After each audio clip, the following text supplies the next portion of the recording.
Hi everyone, welcome to my April bullet journal setup for 2023. I chose a leafy green theme for April. I thought it would be fun. I actually created this back almost a year ago, I guess, and I thought it would be fun to use as a theme. Now, I initially drew this in Procreate and I used a watercolor background. So I'm trying to recreate that here. I did choose a blue that was a little bit darker than I wanted, but it is what it is. I'm not going to undo it or redo it. So there's that. My quote page is celebrate every small victory. I thought that would be fun to put in my journal this month. I relied very heavily on acrylographs this month, mainly because you can layer them, and that's what I wanted to do.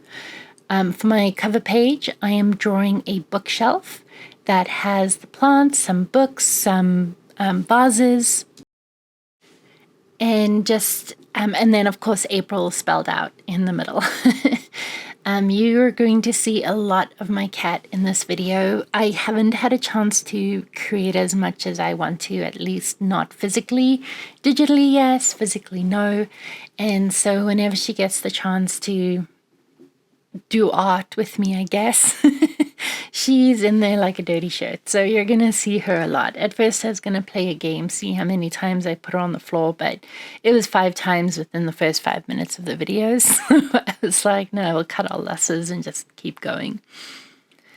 So I am coloring in the items, so in this case the bookshelf, and then I'm going in with a darker color and I'm outlining it. The acrylographs work great for this because you can layer them, and I really like the color range. You can use any paint pen. I like the color range of the acrylographs. So I am an affiliate for them, and I have received some free product from them as well, so I'm just disclosing that. But yeah, they might not be the easiest to work with, but they definitely are fun and impactful. And you'll see that when I start drawing my leafy greens shortly. These stickers are available as digital downloads for my email subscribers. So if you like free stuff, you can head on over and sign up for my newsletter. As of this time, my newsletter is a little bit dormant, but I'm hoping to bring you some good stuff shortly. I'm busy getting ideas together and doing templates and all this fun stuff. So definitely sign up if you want more tutorials and more behind the scenes information as well. So I'm drawing in some candles, and this is where the layering is just so perfect. I used rice paper from the Amanda Rach Lee collection, and it wasn't standing out enough, so I was able to go in over top of it with the white acrylograph and just brighten that up a little bit. And this is my cat deciding I'm dirty. I end up petting her and she starts cleaning herself because, like I said, I'm dirty and made her dirty. So here I'm drawing the bottles. I guess this layout or cover page was a bit of a milestone for me. Normally I rely very heavily on my sketches, but because of the watercolor paint, I couldn't see anything. I couldn't see any of the pencil marks. So I was kind of going by what I remember and where I remembered everything being. And I thought it turned out really well. So I was really happy with how that worked out. I did draw my water vases, or my vases, a little bit too small, but you'll see how I managed to get around that to offset the height of the plant that I'm about to draw. So I started drawing my plant in one color, and again with the acrylographs, they're so great because you can layer over top. I was able to do the effects that I wanted without having to pay attention where I shouldn't be putting a line, if that makes sense. So I'm just outlining April, and then I go in and color it in. This cover page was an exercise in not smudging anything. I did succeed, and I'm very proud of myself that I didn't smudge anything. But it was definitely a practice and patience, which I don't have much of. It's spring break. I love my kids, but they are very boisterous. So it definitely takes a lot of energy and focus and patience. And so when it comes to doing art, I tend to lack patience, but didn't smudge anything. So I was super happy about that. So here I am layering and coloring in over top, and as you can see, it ends up working out so well because you don't see the stem in the background through the front leaf. So I'm adding my books. I swear I can draw books in my sleep now. Between my September 2022 layout and the book journal layout that I shared the tutorial a couple weeks ago, I'll link that down below. I can now draw books with my eyes closed. Granted, there's not much to it, but it definitely comes a lot easier than it used to. And creating that plant with the little bubbles, I forget what the plant's called, was super easy with the acrylographs because what I was doing, I was outlining with the darker color and then coloring in with a lighter version.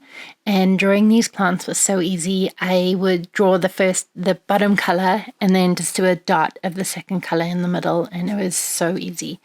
I actually used a similar technique. I wanted to make the pots look a little bit more terracotta-y.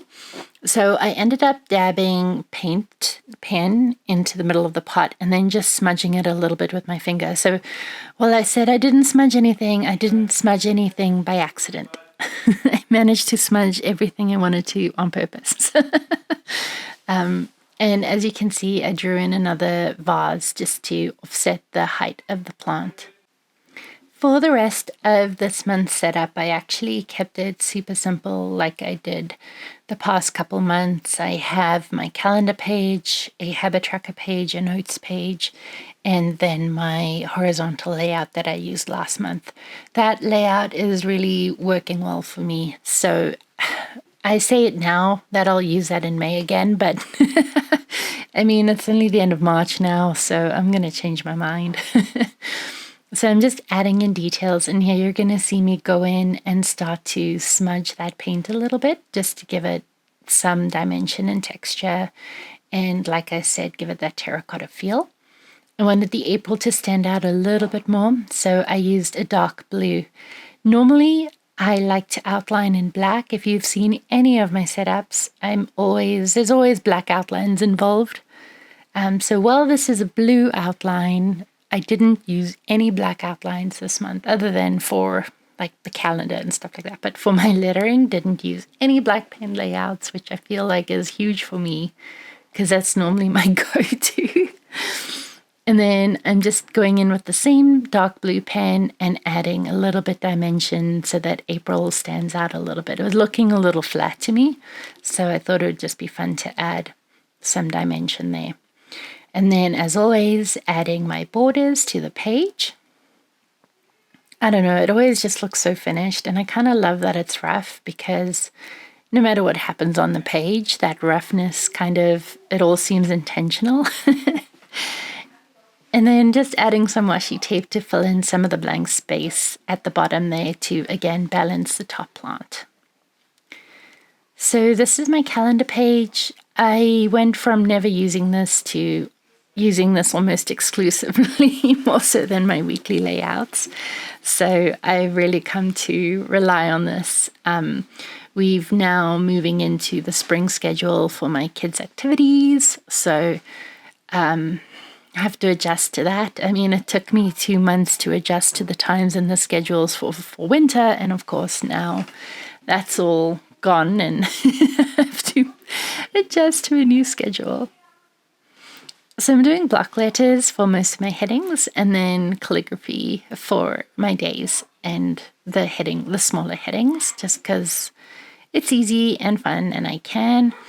A little bit of background there. I learned calligraphy through Show Me Your Drills.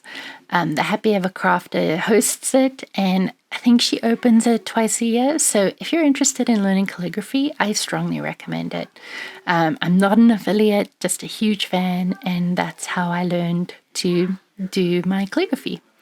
And these are the stickers I was talking about, the sticker images. I wasn't going to draw these. I drew on the front page.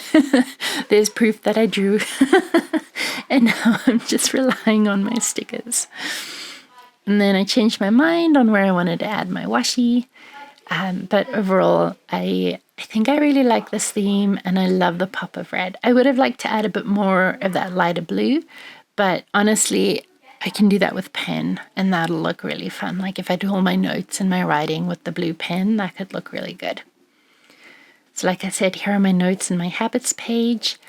You're gonna, I accidentally forgot to put my squares in, my trackers in. And I decided to use a habit tracker that I created actually back in February 2018 when I first started bullet journaling. And I loved it so much, I actually made a printable of it. And that is available as well for free download. This is all for a limited time. So if you like it, definitely head on over there and grab it. Again, that's free download for email subscribers. And adding my borders and just doing the outlines again and cleaning up the letters a little bit. Sometimes the paint will bubble up and it'll cause a bump. And then if you're outlining, it hits that bump and splatters paint. So I was just going in and cleaning that up. And this is my cat back. I guess I could talk a little bit about that. Her name is Millie. She is 1.5 years and she's a little rescue cat. She's absolutely fearless, loves to play, and just wants to be involved with anything and everything. And she's a real little sweetheart and excellent addition to our family. She did throw our other cats into a bit of stress, but I think they've adjusted now. But this is my flip through. I hope you enjoyed today's video. If you recreate, please tag me. Otherwise, I will see you in the next one.